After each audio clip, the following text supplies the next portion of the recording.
The inseparable link of the seventh-day Sabbath with the other Old Testament Sabbaths.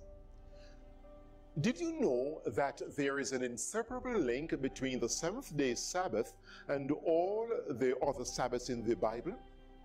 That is, they were all seen as having the same meanings and functions. Therefore, what applies to one Sabbath applies to all the Sabbaths.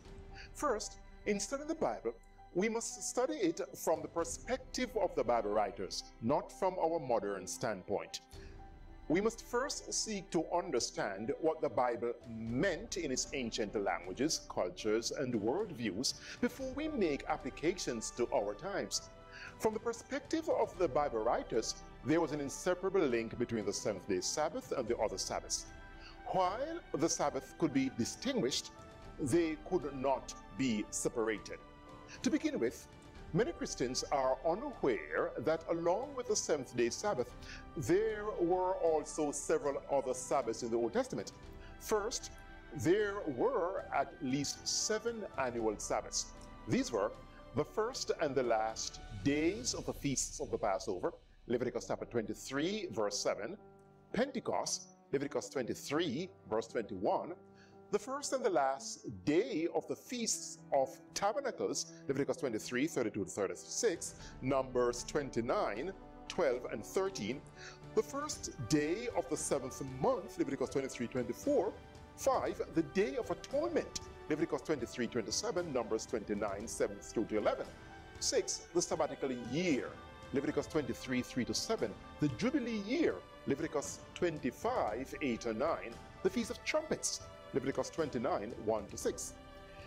In addition to these yearly Sabbaths, there were also the monthly Sabbaths, namely the New Moon Sabbath that occurred every 28-29 days. Please see Numbers 28, 11 through to 15. How do we know that the Bible presents an inseparable link between these Sabbaths and the seventh-day Sabbath? At least 8 or 9 points of reference, of evidences. Number 1. The Hebrew rendition of the 10 Commandments in Exodus 20 and Deuteronomy 5 verse 15, along with several other places in the Old Testament, such as Exodus 16, 23 and 25, Exodus 31, 15, Exodus 35 verse 2, Deuteronomy chapter 5 verse 14, and others, refer to the seventh-day Sabbath as a Sabbath.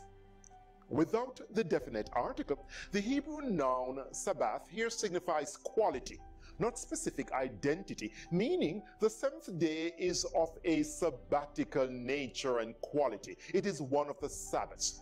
The King James rendition of Exodus 20 and Deuteronomy 5 as the Sabbath is not an accurate translation of the Hebrew because there is no article in the original Hebrew.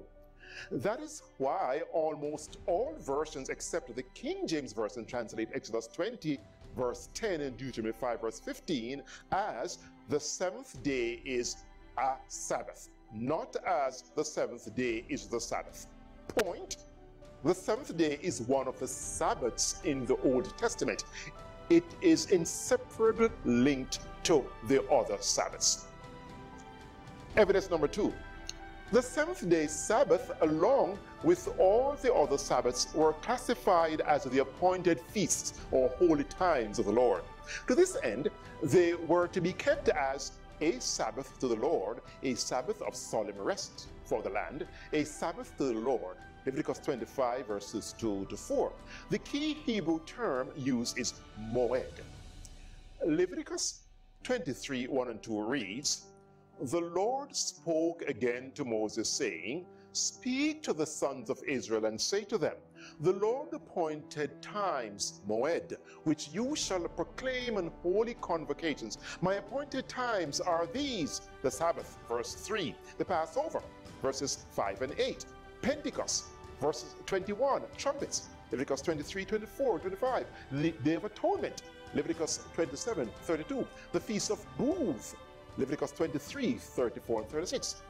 In concluding all the lists of these appointed holy times, Leviticus 23 verse 44 reads, So Moses declared to the sons of Israel, these are the appointed moed, seasons of the Lord. For other inseparable links, and references rather, see Deuteronomy chapter 31 verse 10, Numbers 9 verse 2. So the Sabbath is one of the appointed feasts of the Lord.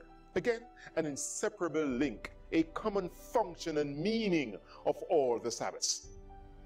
This leads to point number 3. The seventh-day Sabbath and all the other Sabbaths were days of offering animal sacrifices. In fact, the seventh-day Sabbath was the chief day of the week for offering animal sacrifices. Twice as many animal sacrifices were offered on the seventh day as were offered on the weekdays. Please read Numbers 28, verse 9 and 10. According to the book of Chronicles, burnt offerings were to be offered on the Sabbaths, new moons, and appointed feasts. 1 Chronicles 23:31, 2 Chronicles 2 verse 4, along with other places in the book of Chronicles. So again, from the Bible writers' perspectives, all the Sabbaths share a similar function in terms of being sacrificial days. So if the other Sabbaths point to the cross, so likewise did the seventh-day Sabbath. Point number 4. All the Sabbaths found their roots in the Genesis creation story. Thus, they all pointed backwards to the Genesis creation event. Speaking of the sun, moon, and stars, Genesis 1 verse 14 reads, "Let them be for signs and for seasons and for days and years." The Hebrew word translated seasons, moed, must not be understood to mean spring, summer, autumn, winter. Rather, moed used throughout the Old Testament signifies the designated holy times, like the Sabbath, Leviticus 23 verse 1, Pentecost, Leviticus 23:21, Passover, Leviticus 23, 5 and 8, Day of Atonement, Leviticus 23, 27, 32, Trumpets, Leviticus 23, 24, and Tabernacles, verses 34, 36. All the special holy times in Israel. Please see again Leviticus 23 and verse 44, along with other places in the book of Deuteronomy. Thus, like the seventh-day Sabbath, all the other Sabbaths found their roots in the Genesis creation story. In several ways, God was presenting symbols and foreshadowings of the Lamb of God legally slain from the foundation of the world. Remember also Colossians 1:16? The entire Genesis creation story, Sabbath included, was made for Jesus. Indeed, as the seventh-day Sabbath pointed backwards to the Genesis creation story, so likewise the other Sabbaths. They all share a common function in this regard. So what applies to one applies to all, where fulfillment in Jesus is concerned. Evidence number 5, moving on. The inseparable link between the weekly Sabbath and the other Sabbaths of the Old Testament is revealed in the fact that all the Sabbaths were basically structured on the system of 7. The weekly Sabbath occurred every 7th day. The monthly new moon Sabbath occurred every 28, 29 days, 7 times 4 days. The sabbatical year occurred every 7th year, and the Jubilee year occurred every 7th Sabbath of years, for 49, 50 years, Leviticus 25 verse 8. The sacred year culminates in the 7th month. The Feast of Pentecost and the Feast of Tabernacles lasted for 7 days. During the 7-day Feast of Trumpets, or rather Tabernacles, a total of 77 times 10 bulls were offered as burnt offerings, including 7 on the 7th day. Indeed, a system of 7 demonstrating an unbroken package of Sabbaths. Again, similar significance of all the Sabbaths from the Bible writer's perspective.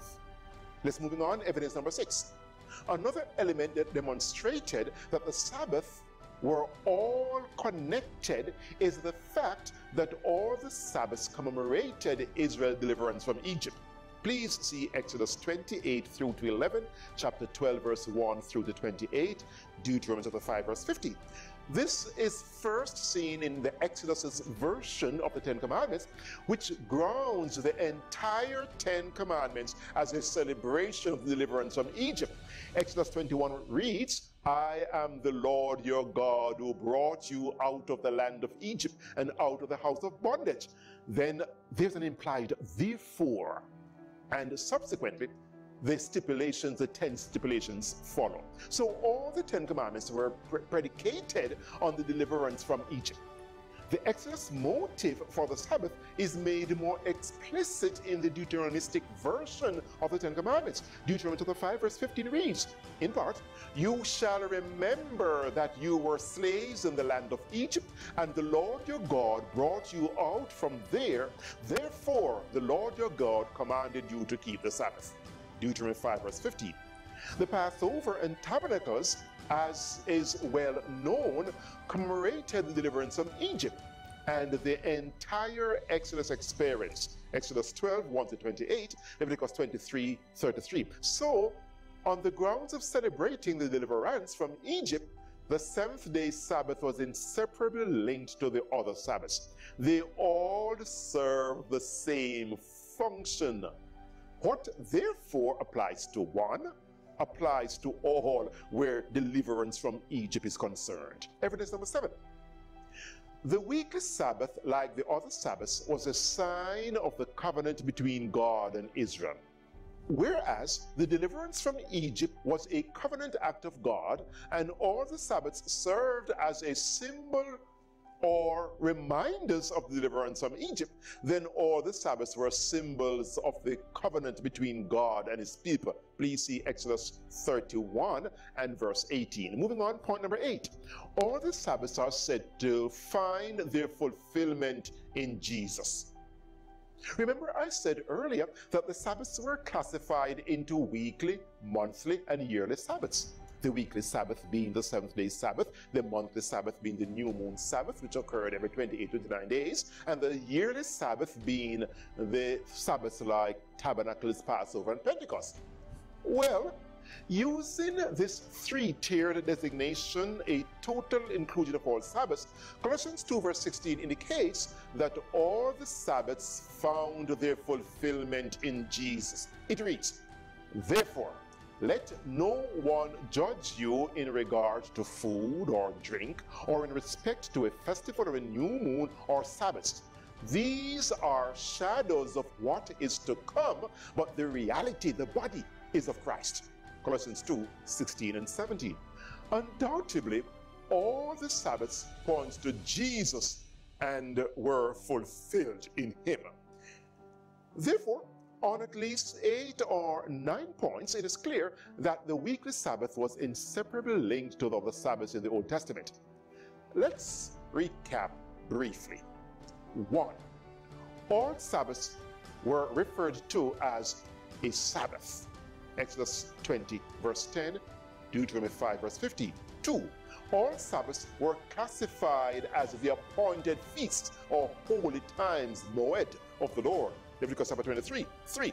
All the Sabbaths found their roots in the Genesis creation story. Genesis 1 verse 14, Exodus 28 through 11. Point number 4. All Sabbaths were associated with the offering of sacrifices. Leviticus chapter 23, Numbers chapter 28. Point number 5. All Sabbaths were structured on the system of 7. Leviticus chapter 23. Point number 6. All the Sabbaths were celebrated as a Sabbath to the Lord, a Sabbath of solemn rest for the land, a Sabbath to the Lord. Leviticus 25 verses 2 and 4 and onwards. They were all Yahweh's Sabbath. Point number 7. They all commemorated Israel's deliverance from Egypt. Exodus 28 through 11, chapter 12, 1 through 28. Point number 8. All Sabbaths were a sign of the covenant between God and Israel. Point number 9. All Sabbaths found their fulfillment in Jesus on the cross. Colossians chapter 2, 14 through 16, Galatians chapter 4, verses 10 and 11. Please remember, Jesus is the creator, so naturally he fulfilled the creative meanings of the Sabbath. So if Jesus fulfilled the other Sabbaths like Passover, Tabernacles, Pentecost, New Moon with respect to sacrifices, atonement, sign of the covenant, pointed to creation, deliverance from Egypt, symbol of salvation, etc., then it goes without saying that he also fulfilled the weekly Sabbath on these counts as well, as these were all the meanings of the weekly Sabbath. In fact, if Jesus did not fulfill the weekly Sabbath, then it has absolutely no meaning whatsoever. However, if the other Sabbaths are now rendered non-obligatory based on the premise of fulfillment in the cross of Christ, then the weekly Sabbath is also rendered non-obligatory by the same act, because it too has been fulfilled in Jesus. Remember, from the perspective of the Bible writers, all laws pointed to Jesus and were fulfilled in him. It is of significance to note that Seventh-day Adventist Bible scholars and many pastors are well aware of the inseparable link between the Seventh-day Sabbath and the other Sabbaths. However, they will not make this common knowledge in the churches because they believe the membership is not ready for this piece of information, and their jobs as scholars, pastors, and administrators will be jeopardized. For more, please see and read my book, The Person of Jesus, God's Obligatory Sabbath, or The Sabbath More Than a Dear Person, or visit with me online at dikaioma.com, dikaioma.com, or on Facebook, www.facebook.com/dikaioma, or via YouTube, my YouTube presentations. Also, you're invited to join the Dikaioma family either as a full member, an associate member, or as a supporting member. Stand firm for conscience and Jesus. Remember, Jesus gave his life for you. I thank you.